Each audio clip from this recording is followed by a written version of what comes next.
Topic है provision of filing of return of income and self assessment. आपको अगर ये चैप्टर आता है तो रिटर्न भर पाएंगे, वरना आप रिटर्न नहीं भर पाएंगे।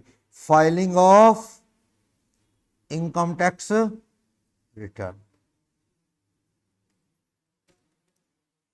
जिसका दूसरा नाम, पुराना नाम असेसमेंट प्रोसीजर।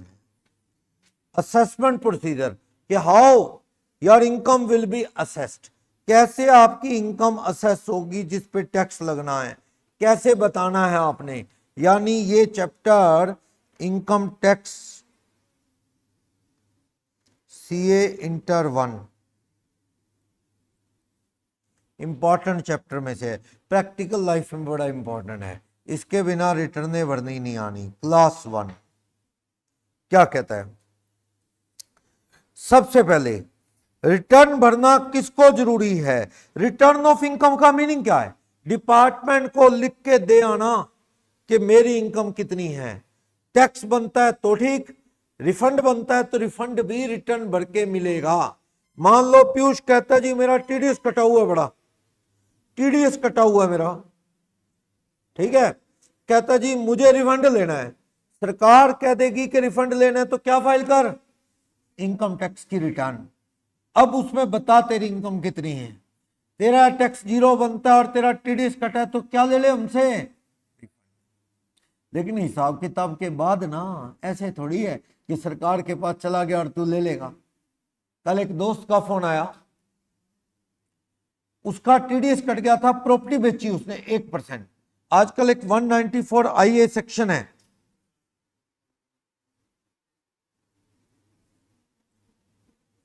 अगर एस बी को प्रॉपर्टी बेचता है 60 लाख की, ये इसको 60 नहीं देगा, 59-40 देगा। 60,000 का क्या काट लेगा इसका? टीडीएस। क्या ये पेमेंट बाय चेक ये देगा इसको। रूल है 1% टीडीएस का। 60 लाख का 1% क्या कट जाएगा? टीडीएस। आपने सामने वाले को 60 लाख हाथ में नहीं रखने, आपने कितने हाथ में रखने हैं? 59-40। 60,000 क्या करना है? टीडीएस। अब एक दोस्त का फोन आता है, कहते हैं यार मैंने प्रॉपर्टी बेची थी, मेरा टीडीएस कट गया 60,000 रुपये, अब ये कैसे आएगा? मैंने कहा अभी तो कटा, अगले साल आएगा जब तो हिसाब किताब होगा। क्या था बस रिटर्न भरनी आ जाएंगे ना। मैंने कहा ऐसे थोड़ी दे देगी सरकार, ऐसे दे देगी? फिर अगर ऐसे ही देना था सरकार ने तो टीडीएस काटती क्यों? बाहर ने टीडीएस काट रहे हैं, बाहर को कह दिया सेलर को तू 1% टीडीएस काट के दे। सेक्शन 194 IA पढ़ेंगे, हमारे सिलेबस में है। अपने पास बहुत क्वेरी आती हैं, सामने टाइपिस्ट बैठे हैं ना, यहाँ टाइप करते हैं, ये सारा दिन लोगों की रजिस्ट्रियां टाइप करते हैं, इसके चारों तरफ अंदर भी बैठे हैं पुरानी कमेटी के अंदर ही, ये सारा दिन लोगों की रजिस्ट्रियां रखते हैं, अपना ऑफिस सामने ही है। तो टीडीएस कटवाने भी आते हैं, सलाह लेने भी आते हैं। बड़ी क्वेरीज है इस टॉपिक को लेके लोगों की कि भाई हमने ज्वाइंट प्रॉपर्टी खरीदी, ज्वाइंट प्रॉपर्टी बेची 60 लाख की, 30-30 मानने के 60 एक ही मानने, इस तरह बड़ी क्वेरी आती। तो वो सोचता है यार रिटर्न भरूंगा आ जाएगा। मैंने कहा नहीं, ऐसे कैसे आ जाएगा?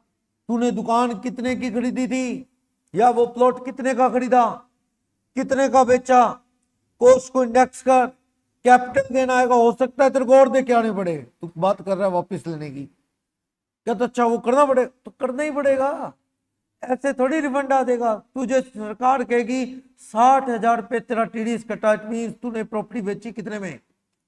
60 लाख। 60 लाख की प्रॉपर्टी बेची तो आजा हिसाब कर कितने की खरीदी, नेक्स्ट कर, अगर लॉन्ग टर्म है तो कर करा के। उसने मुझे, उसको बेचैनी होगी जब ये पता लगा, वो फोन पे शुरू हो गया बताना, कहता जी इतने की खरीदी। मैंने उसे रफ आइडिया बता दिया, लगभग 3.5 गुना कर ले, पुरानी खरीदी हुई थी 2004-5 के आसपास, 3 गुना कर ले। 5-6 लाख की खरीदी हुई थी, मैंने कहा 15 लाख का हो गया प्लॉट, 3 गुना हो गया, इंडेक्स हो गए, कंस्ट्रक्शन पे लगे, ये लगे, कर करा के उसका 30 लाख पार नहीं हो रहा था। 60 लाख की बेची थी। मैंने कहा तू छोड़ लेने की बातें, तू तो दे के जाएगा इनकम टैक्स को। कहता फिर मैं भरूंगा ही नहीं रिटर्न, 60,000 छोड़ देता हूं। मैंने कहा 60 छोड़ना नहीं, सरकार फिर भी आएगी तेरे पास टैक्स लेने। तेरे खातों में 60 लाख रुपए आया है और तेरा टीडीएस कट के इनकम टैक्स में जमा हुआ है, इनकम टैक्स ढूंढेगा। अभी एक बंदा है जिसका टीडीएस कटा है, उससे रिटर्न नहीं भरी यार, 60 लाख की प्रॉपर्टी बेची, तुझे सरकार तब भी याद कर सकती, और वो लेने चला था 60,000 रुपए।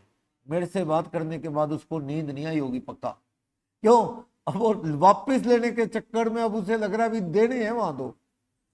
मैंने उसको बता दिया तू कितनी कोशिश कर दे, बचने वाला नहीं है तू, क्योंकि इनकम टैक्स के रूल के हिसाब से 3-4 गुना तेरी वो इंडेक्सिंग हो जाएगी बस, उसके बाद तेरे और खर्चे है ही नहीं, इस पे कहां से बनाएगा तू। ये तो एक तरीका था, रजिस्ट्री कम की करवा लेते हैं लोग, पर स्टैम्प ड्यूटी वैल्यू अगर कम है तो, क्योंकि वहां भी फायदा नहीं अगर स्टैम्प ड्यूटी वैल्यू क्या हो ज्यादा, ठीक है ना। सरकार उसकी स्टैम्प ड्यूटी वैल्यू से कम सेल वैल्यू मानेगी नहीं, वरना वो लेने वाले को गिफ्ट मान लिया जाएगा। बेचने वाले के लिए बाजार का रेट स्टैम्प ड्यूटी वैल्यू से 10% से ज्यादा फर्क है, तो stamp duty value will be considered as sale consideration. Section capital gain का सेक्शन, अगर स्टैम्प ड्यूटी वैल्यू 10% से ज्यादा है सेल प्राइस के, तो stamp duty value will be considered as sale price. Section 50C, 50C, stamp value से कम खरीदा तो बाढ़ को भी पकड़ लेगी सरकार, आजा गिफ्ट। समझ गए? तो मैंने उसको 2-3 बातें सारी बता दी, भाई तू कुछ मर्जी कर ले, बचने वाला नहीं, तेरे को टैक्स देके पीछा छोड़ेगा। वो हैरान रहेगा। मैंने कहा रजिस्ट्री तेरी कम तो होती अगर स्टैम्प ड्यूटी वैल्यू कम होती। तो लोगों को पता नहीं, लोगों को लगता है टीडीएस कटा और जो जैसे मर्जी वापस ले लेंगे, आसानी से नहीं आता। रिटर्न ऑफ इनकम क्या है? अलग अलग तरह के इनकम टैक्स के फॉर्म है, सिलेबस में फॉर्म तो नहीं है आपकी बुक में आईसीआई के, पर अप्पा आपको दे देंगे। ITR form 1, form 2, 3, 4, 5, 6, 7। आम आदमी पे ये 3 फॉर्म ज्यादातर लगते हैं। तो जो भी रिस्पेक्टिव फॉर्म है, सैलरी वाला 1, अदर इनकम वाला 2, बिजनेस वाला 3 भरेगा। बिजनेस इनकम है तो 3 बहुत बड़ा फॉर्म है, सारी डिटेल मांग लेती है सरकार, क्योंकि वो बिजनेसमैन है ना। ऐसे जो भी रिस्पेक्टिव फॉर्म है उस पर लिख के दे आओ कि मेरी इनकम कितनी है, कितनी डिडक्शन है, कितना टैक्स बनता है। टैक्स बनता है तो पहले टैक्स जमा होगा, फिर रिटर्न जाएगी। जब आप रिटर्न फाइल करोगे, डिटेल भरोगे, अगर वहां टैक्स बना तो आपको टैक्स भरा उसका चालान नंबर भरना है, और टैक्स भरा ही नहीं तो आपकी रिटर्न जाएगी ही नहीं। क्लियर? पहले क्या डिपॉजिट करवाओ? Tax, then only you can file your. अगर आपका टैक्स बनता ही नहीं, देन ओके, भरो रिटर्न। अगर आपका टैक्स भरना नहीं बनता, रिफंड बनता है, तो भी कोई बात नहीं, भरो रिटर्न, क्लेम कर लो अपना रिफंड। ठीक, पर रिफंड भरने के लिए, लॉस को कैरी फॉरवर्ड करने के लिए, इनकम का असेसमेंट करवाने के लिए, टैक्स पे करने के लिए, you have to file your income tax return. आपको अपनी इनकम टैक्स रिटर्न फाइल करनी ही पड़ेगी, बिना उसके आपका हिसाब किताब नहीं हो सकता। तो रिटर्न भरने का मतलब इनकम टैक्स को अपनी डिटेल सबमिट करना है, और डिटेल सबमिट करने का मतलब याद रखना, झूठ ना बता देना। बताई हुई इनकम से अलग कुछ हुआ तो फंस जाओगे आप। मान लो मेरे पास पीयूष आता है, कहता है जी मेरी इनकम 2,10,000 रुपए है, 2,10,000, कहता रिटर्न भरना जरूरी है। मैंने कहा ना, अगर तेरी ग्रोस टोटल इनकम 2.5 लाख से कम है और न्यू रिजीम में 3 लाख से कम है, 3 लाख बेसिक एग्जम्पशन है न्यू रिजीम में, 115 BAC जिसे पर डिफॉल्ट रिजीम कहते हैं, और ऑप्शनल रिजीम ओल्ड रिजीम में 2.5 लाख का रूल है। उससे कम बुजुर्ग हो आप, 60 से ऊपर हो 3 लाख, और 80 से ऊपर हो 5 लाख। उससे ऊपर इनकम है कौन सी इनकम? GTI, डिडक्शन से पहले वाली GTI।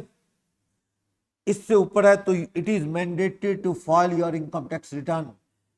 पीयूष घबरा गया, कहता सर टोटल इनकम तो मेरी कम है 2.5 लाख से, तो हम कौन सा कह रहे हैं टैक्स भर, हम तो ये कह रहे हैं you have to file income tax return. बंदे की GTI देखना, पांचों हेड का टोटल।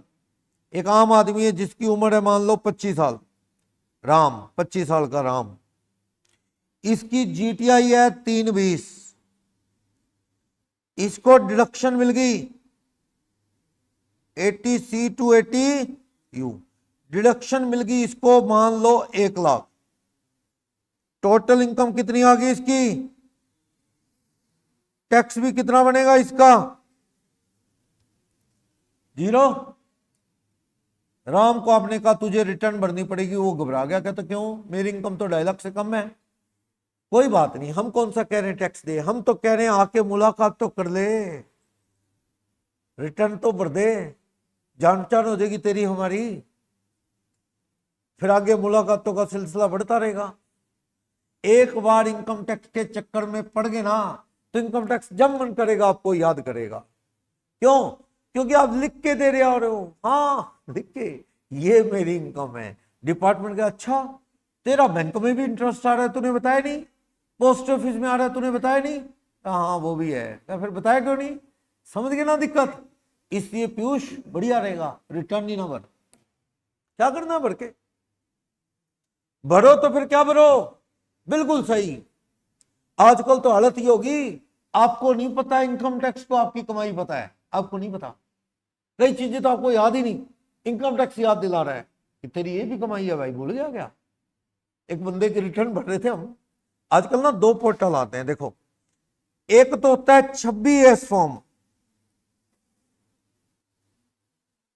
सारा कुछ अपने को मिलेगा इस चैप्टर में, और इसको पढ़े बिना इनकम टैक्स बेकार ही है पढ़ना। जब आप अपनी रिटर्न अंजाम तक ही ना जा पाए, ठीक है, तो फिर क्या फायदा। वैसे ही है जैसे फाइनल में पहुंच के इंडिया वर्ल्ड कप हार गया, क्या तो हम सारे जीते थे, फिर क्या हो गया, फाइनल तो रिजल्ट कुछ भी नहीं, सारे जीते थे। 26S रिटर्न का चैप्टर उतना ही जरूरी है, बिना उसके इनकम टैक्स इनकम्प्लीट है, सिर्फ एग्जाम पॉइंट ऑफ व्यू से नहीं, प्रैक्टिकल भी जरूरत है।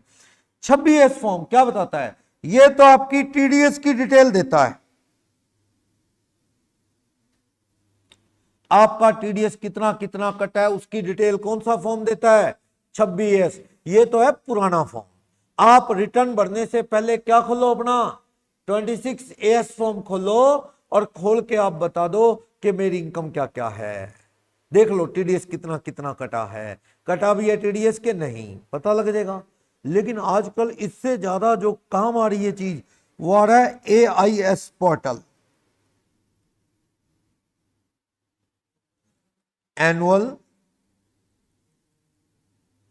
इनकम। ये बड़ा खतरनाक है, अभी लॉन्च हुआ 2 साल पहले। इसमें आपकी छोटी छोटी डिटेल भी आ रही है, all details of amount deposit to bank, property खरीदी उसकी डिटेल, आपका पोस्ट ऑफिस का इंटरेस्ट, आपका बैंक का इंटरेस्ट, आपकी शेयर मार्केट की ट्रांजैक्शन, एफडी का इंटरेस्ट, मंथली सिप ले रखा आपने,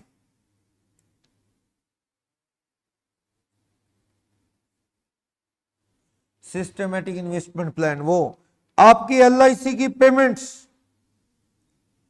क्या नहीं है इसमें, सब कुछ, छिपाने को कुछ नहीं। और ये धीरे धीरे बढ़ता जा रहा है इसका स्कोप, और जिस दिन ये और ज्यादा बढ़ गया तो लोग क्या छिपाना ही छोड़ देंगे, वो कहेंगे सारी पोल तो इनकम टैक्स खोल ही देता है, अब चुपचाप टैक्स भरो। फॉरेन में सुना होगा ना, सब आदमी टैक्स भरते हैं क्योंकि वहां बचना मुश्किल है, और चोरी की तो एक्शन बहुत बड़ा है, तो सब भरते हैं टैक्स। हमारे यहाँ क्या बच जाता है बंदा सेटिंग सेटिंग करके, तो बंदा क्या करता है, चोरी करने की कोशिश करता है। अब तो सारी डिटेल आपको याद नहीं, मेरे पास एक आदमी रिटर्न भरवाने आया, उसको याद नहीं था उसकी पोस्ट ऑफिस में आरडी भी चल रही है, कॉपी नहीं खुलवाते हर महीने वाली, तो हमने उसका 26S खोला और AIS खोला, उसमें आ गई। उसको हमने कहा, कहता अच्छा मेरे को तो ध्यान ही नहीं भी इसका भी इंटरेस्ट आता होगा, उसका इंटरेस्ट वहां रिफ्लेक्ट कर रहा है। जो चीजें पैन से जुड़ गई ना, सारी डिटेल इनकम टैक्स ने खोल दी, समझो आपकी। पैन नंबर LIC में भी है, बैंक में भी है, व्हीकल खरीदोगे तो पैन नंबर देना है, प्रॉपर्टी बिना पैन के खरीदी नहीं जा सकती, डीमैट अकाउंट बिना पैन के खुलता नहीं है, आपके अकाउंट में शेयर आएंगे तो पैन नंबर से क्या अटैच नहीं है। अब तो सरकार ने कह दिया पार्टी भी करोगे ना रेस्टोरेंट में, बिल पे पैन नंबर लिखवाओ अपना, मतलब पैन नंबर हर जगह। सिम पे भी सरकार ने कह दिया है, सिम लेना है तो पैन नंबर लिखवाओ। तो पैन नंबर जब जाने लगा तो समझो आपकी सारी डिटेल किसको जाने लगी, इनकम टैक्स। और ये बड़ा मुश्किल हो गया लोगों के लिए चोरी करना टैक्स, क्योंकि डिटेल तो आपकी वहां बोल रहा है वो डिपार्टमेंट, कैसे ऐसे तूने शेयर भी बेचे हैं। कहता अच्छा उसका भी पता है क्या इनको? यस, खरीदे बेचे उसका भी पता है, क्योंकि वो पैन नंबर से अटैच है आपका डीमैट अकाउंट।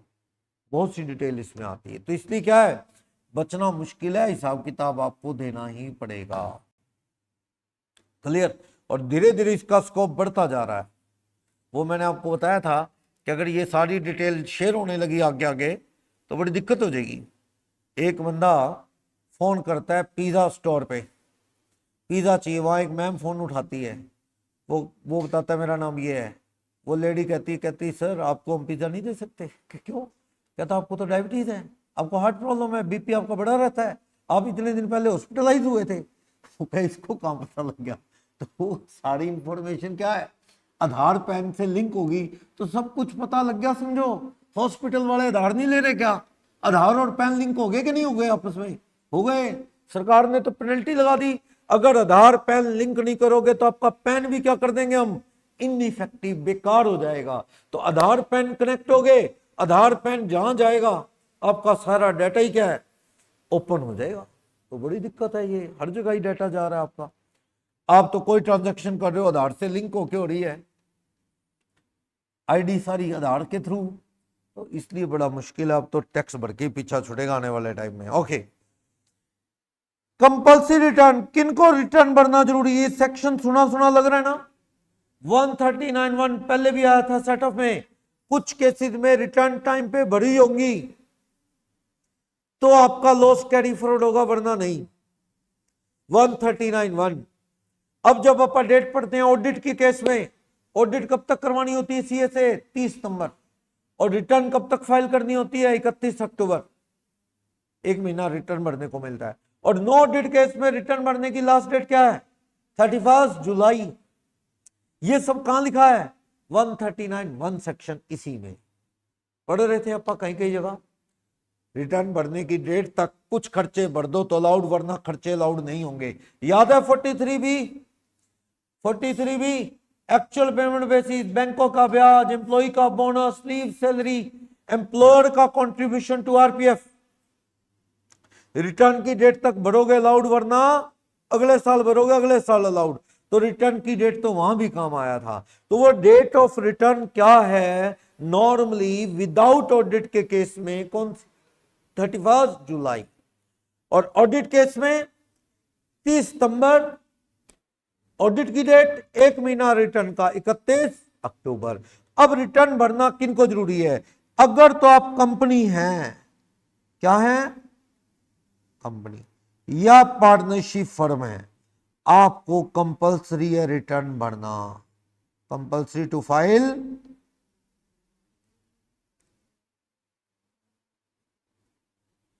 आपके लिए इनकम टैक्स रिटर्न भरना क्या है? कंपलसरी। कब? जब आप फर्म हो या company. Even in case of losses also. या कंपनी क्या है? Company not doing business in this previous year. अगर कंपनी कहती है साहब इस साल ना हमारा काम रुक गया बाय चांस, हमें जहां से माल आता था वहां रोक लग गई, इसलिए हमने कोई काम धंधा इस साल नहीं किया, इनकम टैक्स कहता है हम क्या करें? तुम कंपनी हो ना, बढ़ो रिटर्न, वरना एक्शन।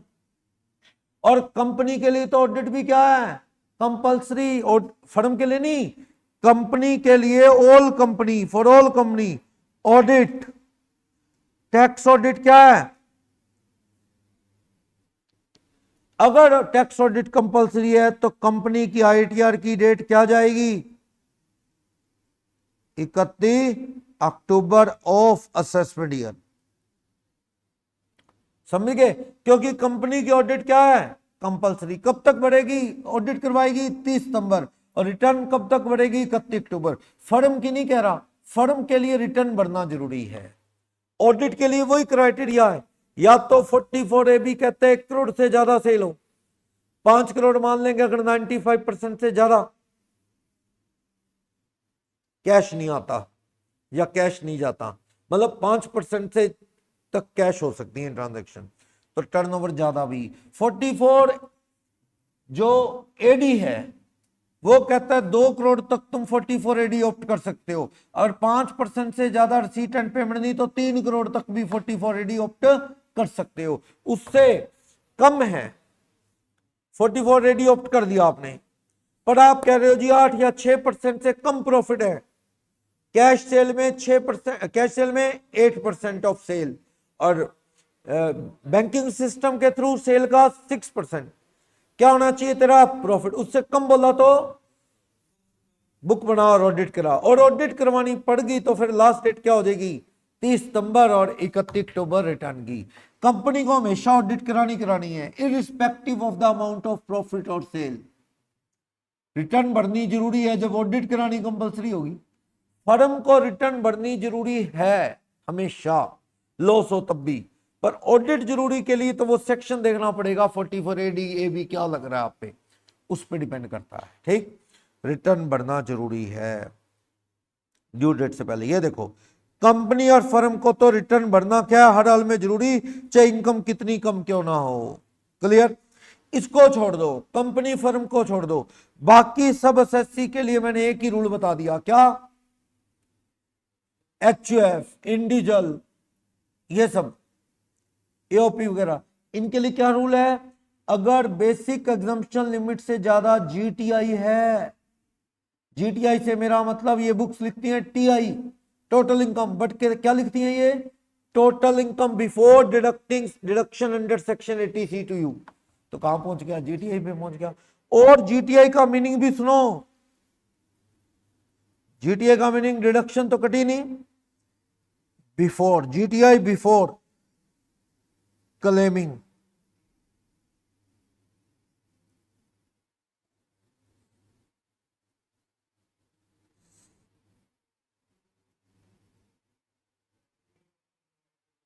कैपिटल गेन की एग्जम्पशन थी ना, कैपिटल गेन की एग्जम्पशन भी ना दो। मैं ऐसे कह रहा हूं, सुनो, बंदे को कैपिटल गेन की एग्जम्पशन देने के बाद कैपिटल गेन कम हो गया और उसकी जीटीआई 240 आ गई, बच गया? नहीं दे बचना ना, एग्जम्पशन से पहले बोलो कैपिटल गेन कितना है, बाकी एड कितने हैं, 80C से यू भी ना काटो। अगर ये 2.5 लाख से ज्यादा है, उम्र का हिसाब है, 3 या 5 से ज्यादा है, और न्यू रिजीम में हो तो 3 लाख से ज्यादा है, तो कंपलसरी रिटर्न भरनी आपको भी जरूरी है। चिंता मत करो, हम टैक्स भरवाने की बात नहीं कर रहे, हम क्या कर रहे हैं? रिटर्न भरने की बात कर रहे हैं। बताओ, आके मिलो, वही बात, लिंक में आएगा तो कल को चेकिंग भी कर लेंगे, और लिंक में नहीं आएगा तो चेकिंग क्या, रेड कर लेंगे बंदे बंदे पे हम। इनकम टैक्स कहता है हमारे चक्कर में आ जाए बस। जैसे कंपनी करती है ना, ग्राहक को शुरू में ऑफर बहुत सस्ते देती है कि एक बार लिंक में आ जाएगा, इसका नंबर आ जाएगा हमारे पास, सर्विस अच्छी लगी तो खुद आ जाएगा, ना अच्छी लगी तो हम इसको खींच लेंगे, इसका कॉन्टैक्ट नंबर आना चाहिए हमारे पास, डिटेल आनी चाहिए, फोन कर करके परेशान कर लेते हैं। एक बार लिंक बनना चाहिए, डर डर के। एक बार मैंने वैसी गाड़ी देख रहा था मैं कोई, मैंने ऐसी 1-2 कंपनी की साइट पे विजिट करके रेट चेक किया सिर्फ, मेरे को, मैं कॉन्शियस था भी मैंने नंबर नहीं डालना कहीं, ये नंबर डाल दिया तो फिर ये बड़ा तंग करते हैं। उसके बाद भी मेरे पास वो यहाँ एक KUV 100 नाम से गाड़ी है महिंद्रा वाले, वो लेके बाहर आ गए, कहते ये जो ट्रायल ले लो, इसका टेस्ट ड्राइव। मैंने कहा मैंने तो कहीं डाला ही नहीं, कहता नहीं आपने कहीं तो चेक किया होगा कुछ ना कुछ, ऐसे थोड़ी। मैंने उनको कुछ नहीं कहा ना, मुझे वो लेनी थी, वो तो स्क्रॉल कर रहा था उसमें आ रही थी।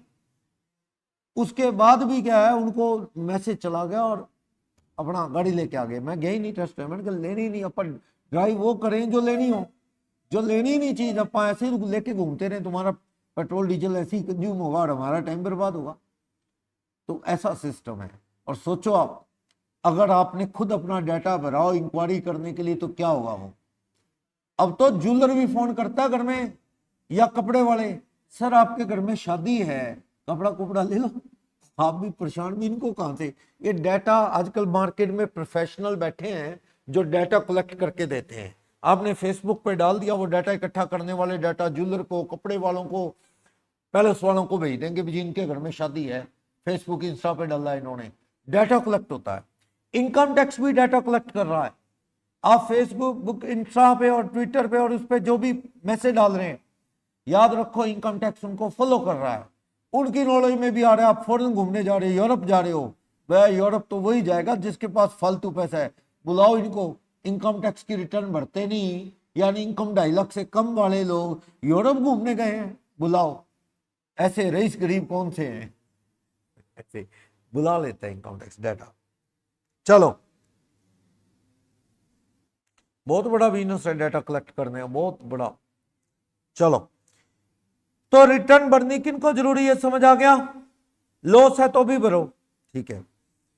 उसके अलावा डिपार्टमेंट कहता है कि तुम ऊपर की कैटेगरी से बच गए, ऊपर की कैटेगरी से रिटर्न भरने से बच गए।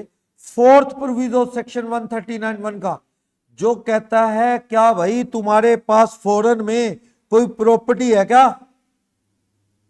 फॉरेन में प्रॉपर्टी हर कोई तो नहीं रख सकता, रख सकता है? कौन रखेगा? पैसा इंडिया में उसे लग रहा है फालतू हो गया, यहां के इनकम टैक्स वालों को पता लग जाए या मोदी सरकार को ना पता लग जाए, पैसा थोड़ा सा फॉरेन में रखते हैं। अगर आपकी इंटरनेशनल लेवल पे कोई प्रॉपर्टी है जिसका आपने कंसीडरेशन दिया है, you are beneficial owner of that property which is located outside India, या उसकी साइनिंग अथॉरिटी वो आपके कंट्रोल में प्रॉपर्टी है, या आप बेनिफिशियरी हो। बेनिफिशियरी मींस प्रॉपर्टी आपने नहीं खरीदी, प्रॉपर्टी किसी और की है, किसी और ने खरीदी, पैसा किसी और ने दिया, पर उसके आप क्या हो? प्रॉपर्टी के बेनिफिशियरी। उससे जो इनकम आ रही है वो आपको आ रही है या आपको आएगी। दोनों ही सिचुएशन में तुम्हारे तार तो फॉरेन की प्रॉपर्टी से जुड़ गए, इसलिए तुम छोटे मोटे आदमी तो नहीं हो, तुम रिटर्न भरो, रिटर्न भरो। क्या साहब मेरी इनकम 2.5 लाख से कम है? इनकम टैक्स कहता है भाई 2.5 लाख से कम है, तेरी ऑस्ट्रेलिया में जमीन है, उसका क्या, कहां से आई? 2.5 लाख से कम वाला जमीन खरीद लेगा ऑस्ट्रेलिया में? आके मिल, देखते हैं फिर। तो पहले तो वो आपको मौका देते हैं, तू बोल जो बोल रहा है, बता तेरी इनकम क्या है। ये मौका नहीं, ये पंगा है। पहले तो आपको बताते हैं तू बोल दे जो बोल रहा है। जैसे वो जज कहता है ना पुलिस वाले, भैया तू बोल क्या क्या हुआ था, चल बता, रिकॉर्ड कर लेंगे। फिर वो कहेंगे अच्छा तू वहां था, ये देख तेरी फोटो, ये देख तू उसको फोन कर रहा है, तूने 20 बार फोन किए। अब वो क्या गए, अब तो झूठ पकड़ा गया, समझे ना। तो इनकम टैक्स आपको कहता है कि you have to file income tax return, और आप ये ना सोचना कि इनकम टैक्स रिटर्न भर दी, पीछा छूट गया, अगला स्टेप वो इंक्वायरी करना शुरू। इनकम टैक्स की रिटर्न में इसने क्या क्या दिखाया है, क्या सेट्स है, क्या इनकम है, और इसकी यहां से क्या पता लग रही है, मिसमैचिंग है। आई लो नोटिस इनकम टैक्स का, आके जवाब दो। समझ गए? यानी या तो आप ऊपर वाली कैटेगरी में आ गए, रिटर्न भर दो।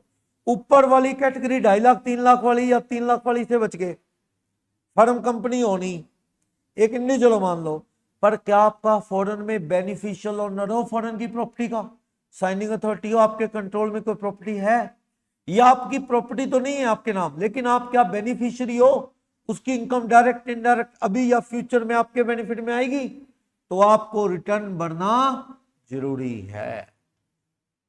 क्लियर बात? यानी ये रिटर्न भरवा के छोड़ेंगे, बात ये कोई ना कोई क्राइटेरिया लगा के, ठीक है। तो आपको तरह तरह के तरीके बताएंगे। भाई जो ऊपर 139(1) से बच गया, बंदा क्या होना चाहिए? OR। ये OR के लिए रूल है, NOR के लिए नहीं, NOR के लिए नहीं। फॉरेन में फॉरेनर की प्रॉपर्टी है तो उससे इंडिया ने क्या लेना है?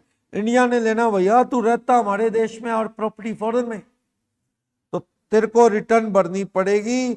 अगर तेरा बेनिफिशियल ओनरशिप है फॉरेन में प्रॉपर्टी का, या तू बेनिफिशियरी है जिसका फायदा मिलता है फॉरेन की प्रॉपर्टी का, तो तुझे रिटर्न भरनी जरूरी है।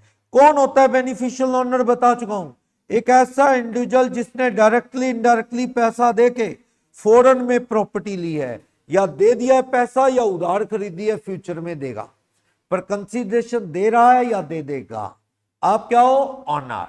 बेनिफिशियरी मींस कंसीडरेशन किसी और ने दिया, लेकिन उसका बेनिफिट किसको मिलेगा? आपको। एक आप ऐसे इंडिविजुअल हैं जिसको फॉरेन की सेट्स का क्या मिलेगा? बेनिफिट। हालांकि आपने प्रॉपर्टी का कंसीडरेशन नहीं दिया, किसी और ने दिया, बट यू आर बेनिफिशियरी। कौन सी प्रॉपर्टी के? फॉरेन की प्रॉपर्टी का। किराया या कोई और बेनिफिट फ्यूचर में आपको मिलेगा। तो दोनों ही सिचुएशन में आपको क्या भरनी है? रिटर्न। क्लियर? तो ये यही कह रहा है, फोर्थ प्रोविजन है ये 139(1) का। कौन सा provision? Fourth and fifth. Fourth पढ़ो, ओ आर हो आप, NOR नहीं OR। रिटर्न भरना 1391 में जरूरी नहीं, 2.5 लाख से बच गए, लेकिन आप बेनिफिशियल ओनर हो फॉरेन की प्रॉपर्टी का, या आप क्या हो, साइनिंग अथॉरिटी हो। जो फॉरेन की प्रॉपर्टी है ना, आपके साइन से कंट्रोल होती है। आप साइन करोगे बिकेगी, आप साइन करोगे नहीं बिकेगी। ओनर की तरह ही हो आप, या आप क्या उस प्रॉपर्टी के बेनिफिशियरी, जिसका बेनिफिट फ्यूचर में आपको मिलेगा। इन केसेस में आपको रिटर्न भरनी है, रिटर्न भरनी है। अगर इनसे आने वाली इनकम आपकी इनकम में जुड़ चुकी है पहले ही OR होने के नाते, तो छोड़ो, फिर ये क्लोज से बच भी सकते हो आप। मींस आपने रिटर्न भरी दी, मान लो ये कमाइयां जोड़ जोड़ के सारी, तो ये फोर्थ प्रोविजो की कोई जरूरत नहीं है। और सुनो, अब यहां लिखा है इंडिविजुअल HUF को कब भरनी है रिटर्न, जब उनकी इनकम बिफोर क्या, बिफोर चैप्टर 6 से। चैप्टर 6 से में कौन सी डिडक्शन आती है, LIC पे किया, ATC, हैंडीकैप्ट वाली ATU, या 54B, 54D, ECF। ये एग्जम्पशन देने से पहले आपकी बेसिक एग्जम्पशन लिमिट से ऊपर इनकम है, तो आपको रिटर्न भरनी जरूरी है। न्यू रिजीम में कितने से ऊपर, 2.5 लाख नहीं, 3 लाख से ऊपर है, तो उसमें तो कोई एग्जम्पशन मिलती नहीं है वाली, ATC से यू। ठीक है, और सुनो, दोनों से बच गया, 139(1) से ही बच गया। फॉरेन में कोई सेट है इनके, तो कहां फॉरेन सर, इंडिया में तो प्लॉट लेने को नहीं है पैसे, इतनी महंगी प्रॉपर्टी यहां हो रही है, वहां से बच गया फोर्थ प्रोविजो से, 2.5 लाख 3 लाख से भी बच गया। इनकम टैक्स का तो ठहर, फिर कुछ और भी है तेरे लिए, क्या इसमें फंस गया तो भी रिटर्न भरनी पड़ेगी। ये चीजें कौन सी हैं, पढ़ो। कहता है आपको ऊपर 139(1) में टैक्स नहीं भरना, लेकिन आपको रिटर्न भरनी पड़ेगी कब, अगर आपने साल में करंट अकाउंट में 1 करोड़ से ज्यादा जमा किया हो तो। भैया जिसके करोड़ों जमा होते हो बैंक में, तो उसका बिजनेस तो मोटा बिजनेस है ना। साल में 1 करोड़ से ज्यादा जमा किए तूने, आए तो ही जमा किए, आके मिल कहां से आए थे, रिटर्न भर अपनी। सही है, छोटा मोटा बिजनेस 1 करोड़ रुपए जमा कर देगा करंट अकाउंट में, 1 करोड़ तो वही जमा करेगा ना जिसके मोटे बिजनेस चलते हैं, रिटर्न भर। ठीक है, या फिर तेरा 2 लाख रुपए से ज्यादा पेमेंट है फॉरेन ट्रेवल का, भैया 2.5 लाख से कम इनकम है तेरी, और तूने 2 लाख अपने बेटे के फॉरेन घूमने पे खर्च कर दिए। हमने सुना है तेरा बेटा 2 लाख रुपए के पैकेज पे गया है फॉरेन घूमने, आके पता लग, बता कहां से आता है। कहता हमारे तो, कहता जी 8-10 लाख इनकम है तो भी फॉरेन घूमने की हिम्मत नहीं हो रही, और तू कह रहा है 2.5 लाख के अंदर फॉरेन घुमा लेता है बच्चों को, या तू खुद घूम के आया, रिटर्न भर। सही है भाई, फॉरेन का खर्चा कोई ऐसे तो है नहीं, वही करेगा ना जिसकी इनकम अच्छी होगी। अगर आपकी इनकम 2.5 लाख से कम है, या न्यू रिजीम में 3 लाख से कम है, और आप खुद जा रहे हो फॉरेन घूमने, या परिवार का कोई बच्चा या वाइफ जा रही है, कहां से, सोर्स बताओ, रिटर्न भर। रिटर्न भरना जरूरी है। जिसका लाख रुपए से ऊपर बिजली का बिल आ गया साल का, भैया लाख रुपए तो तू बिजली का बिल भर देता है, लाख रुपए बिजली का बिल भर देता है। तेरे को गर्मी ज्यादा लगती है, और गर्मी उसको ज्यादा लगती है जिसके पास माल ज्यादा होता है, गरीब आदमी को तो गर्मी लगती नहीं। AC चलते होंगे तेरे, बिल तो ही आया, कंप्यूटर चलता होगा, AC चलता होगा, वॉशिंग मशीनें चलती होंगी, ओवन चलता होगा, चिमनी चलती होगी, क्या साहब सब कुछ चलता है, तो ही तेरा बिल आया लाख से ऊपर। तो तू हाई स्टेटस की ओर इशारा दिख रहा है कि तेरे लाख रुपए तो बिजली का बिल आ जाता है साल का, और तू कह रहा है मेरी इनकम साल की 2.5 लाख नहीं है, बिल कहां से भरता है। क्या साहब वो तो बिल तो भरना ही पड़ेगा गर्मी में, क्या नहीं, रिटर्न भर, रिटर्न भर। लाख रुपए से ऊपर साल का बिजली का बिल जिसका आता हो, उनको रिटर्न भरना जरूरी है। क्लियर, कब कब जरूरी है, जब आपने करंट अकाउंट में 1 करोड़ से ज्यादा जमा करवा दिया, एक में या दो में। मान लो आपके 2 करंट अकाउंट है, एक में 70 लाख जमा करवा दिया, एक में 40 लाख, साल में टोटल थोड़े थोड़े करके। मैं ये नहीं कह रहा बैलेंस 1 करोड़ से ज्यादा हो, जमा कराए निकाले, जमा कराए निकाले, जमा कराए निकाले, जमा जमा वाले देखेंगे। 1 करोड़ से ज्यादा है साल का, तो तुझे रिटर्न भरना जरूरी है। क्या तू या तेरे परिवार का कोई आदमी फॉरेन गया, क्या उसका खर्चा 2 लाख से ज्यादा भरा तूने, तो रिटर्न भरना जरूरी है। क्या तेरे घर का बिजली का बिल लाख रुपए से ज्यादा आया, तो रिटर्न भरना जरूरी है। आगे चलो, और भी कंडीशन जोड़ सकती है सरकार। सीबीडीटी ने कुछ और कंडीशन दे दी। सीबीडीटी कहता है इससे बच गया तो सुनो, इन सब से बच गया वो, कोई फॉरेन गया ही नहीं आज तक, बिजली का बिल नहीं कहता बहुत कम आता है इनका, 50,000 आता है, करंट अकाउंट खुला ही नहीं हुआ, जमा क्या करेंगे, सबसे बच गया। सीबीडीटी कहता नहीं ठहर, फिर 2-3 शर्तें और लगा लेते हैं। 2-3 शर्तें और लगा दी इन्होंने। कहता क्या बता, क्या तेरी दुकान की सेल 60 लाख रुपए से ऊपर है, साल की 60 लाख। आपने कहा 60 लाख कहां से आ गया, ये हमने जोड़ा है। सीबीडीटी कहता है 60 लाख से ऊपर जिसकी दुकान की सेल हो उसे रिटर्न भरना जरूरी है। जिसने प्रोफेशन से 10 लाख से ज्यादा ले लिया हो, देखो बिजनेसमैन हो तो सेल देखो 60 लाख से ऊपर, प्रोफेशनल हो, सर्विस प्रोवाइडर हो, सीए, एडवोकेट, डॉक्टर, 10 लाख से ऊपर फीस आई हो तो रिटर्न भरना जरूरी है। तेरा टीडीएस टीसीएस क्या साल में 25,000 से ऊपर कटा, टीडीएस टीसीएस 25,000 से ऊपर कटा तो तू बड़ी इनकम का आदमी होगा पक्का, तुझे रिटर्न भरना जरूरी है।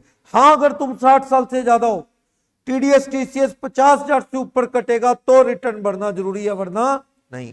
क्या तूने सेविंग अकाउंट में साल में 50 लाख से ऊपर जमा किया, ऊपर क्या था करंट अकाउंट, 1 करोड़ से ऊपर जमा किया तो रिटर्न भरना जरूरी है। यहां कह रहा है सेविंग अकाउंट में 50 लाख से ऊपर जमा किया तो रिटर्न भरना जरूरी है। बिजली का बिल लाख रुपए से ऊपर आया तो रिटर्न भरना जरूरी है। तू या तेरे परिवार के लोग या सारे फॉरेन गए जिसका खर्चा तूने भरा 2 लाख रुपए साल से ज्यादा, तो रिटर्न भरना जरूरी। तेरे बिजनेस की सेल 60 लाख से ऊपर है साल की, रिटर्न भरना जरूरी है। प्रोफेशनल फीस रिसीट 10 लाख से ऊपर है तो रिटर्न भरना जरूरी है। तेरा टीडीएस टीसीएस कटा है 25,000 से ऊपर या सीनियर सिटीजन का 50,000 से ऊपर तो रिटर्न भरना जरूरी है। अगर इनमें से किसी कैटेगरी में फॉल हो गए, तैयारी कर लो, रिटर्न भरना जरूरी है।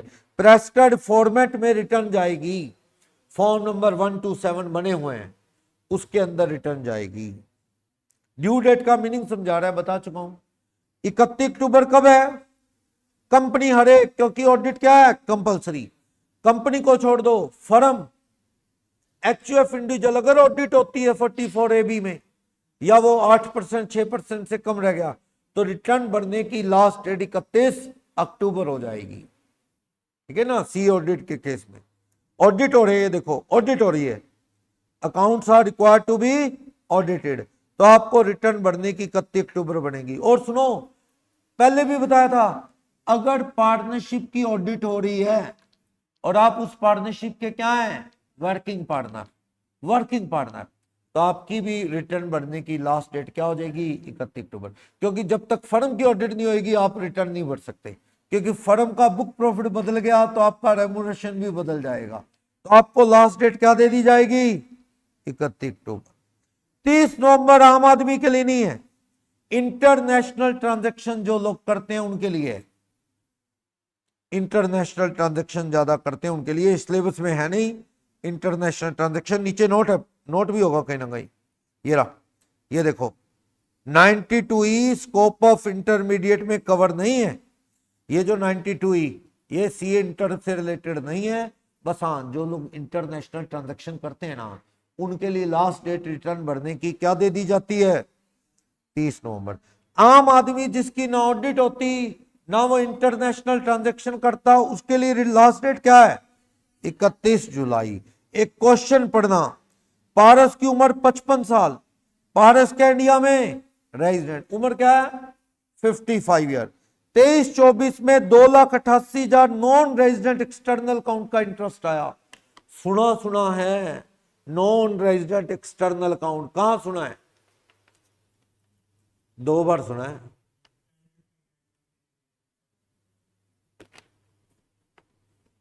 बिल्कुल सही, ये सुना था आपने अदर सोर्सेज में, सेक्शन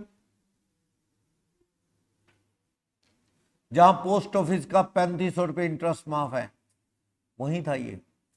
अगर आपका foreign non resident external account में पैसा जमा करवाने का अलाउ हो गया, आपने करवा दिया, तो इसका इंटरेस्ट पूरी तरह से क्या है, माफ।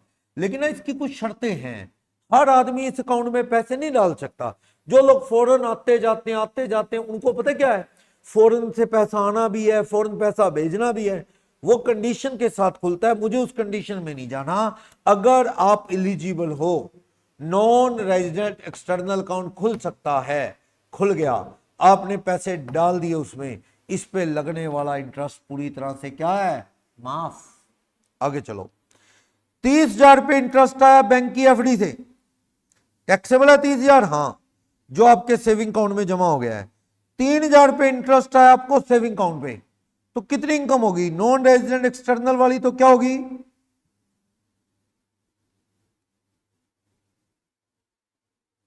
एग्जाम्प्ट होगी ना ये।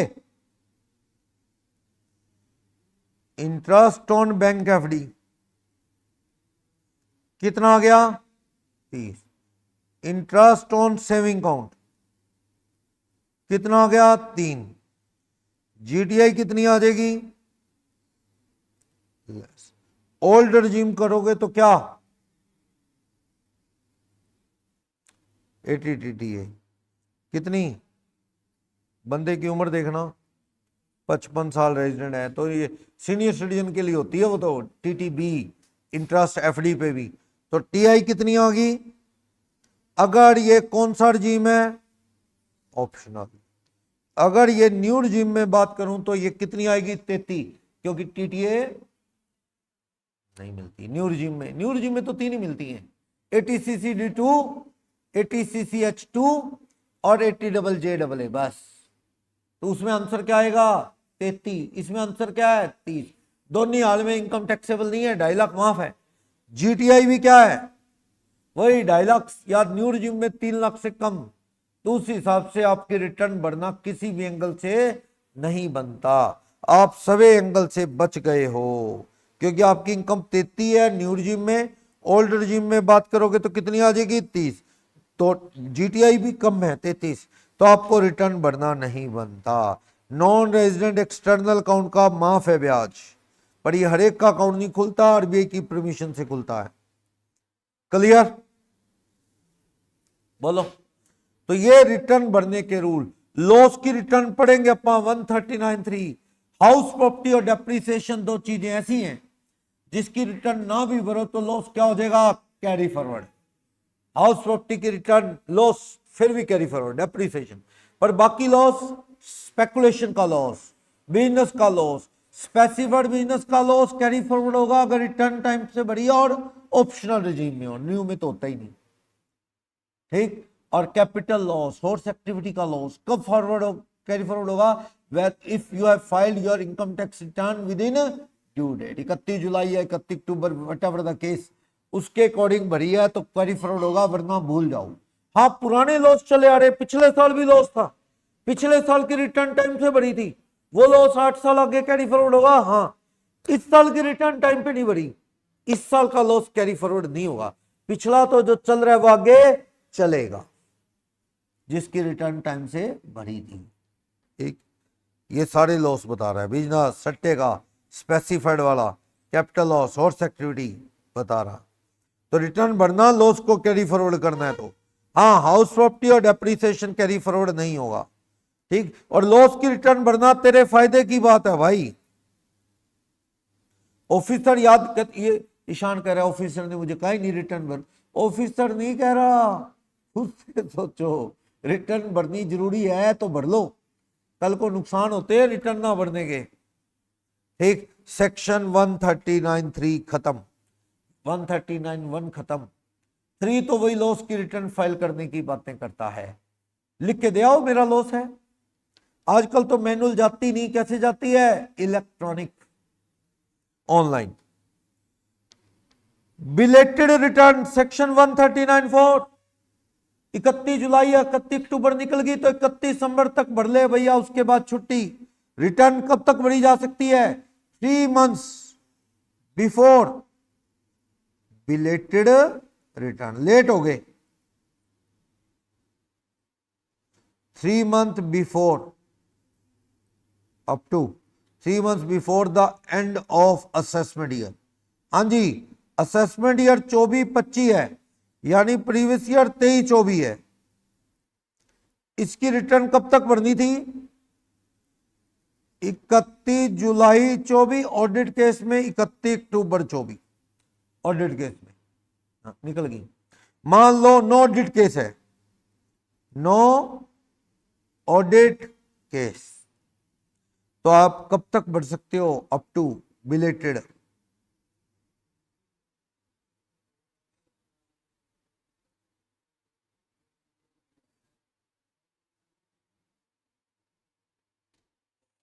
इकतीस दिसंबर का टाइम है, वो भी फाइन के साथ है। कितना फाइन है बताऊंगा? 5,000, 5,000 फाइन के साथ है 31 जुलाई के बाद। और अगर आपकी इनकम 5 लाख से ज्यादा नहीं है तो 1,000 रुपए फाइन में चला देंगे काम। 31 जुलाई निकल गई ना तो रिटर्न बढ़ी तो जाएगी 31 दिसंबर तक, लेकिन 5,000 फाइन के साथ फीस है ये। और अगर इनकम 5 लाख से कम है, 480 है, रिटर्न भरना तो 2.5 लाख से ऊपर वाले को जरूरी है, नहीं भरी, अब भरी जाएगी 1,000 रुपए फाइन के साथ। 5 लाख से ऊपर इनकम नहीं है तो 1,000 रुपए फाइन है। बोलो। लेकिन अगर उससे पहले ऑफिसर ने एक्शन ले लिया तो उसके बाद थोड़ी भरी जाएगी रिटर्न। वैसे तो लास्ट डेट 31 अक्टूबर है, लेकिन ऑफिसर ने क्या किया? ऑफिसर ने 28 नवंबर 24 को आपका असेसमेंट कर दिया, हिसाब किताब।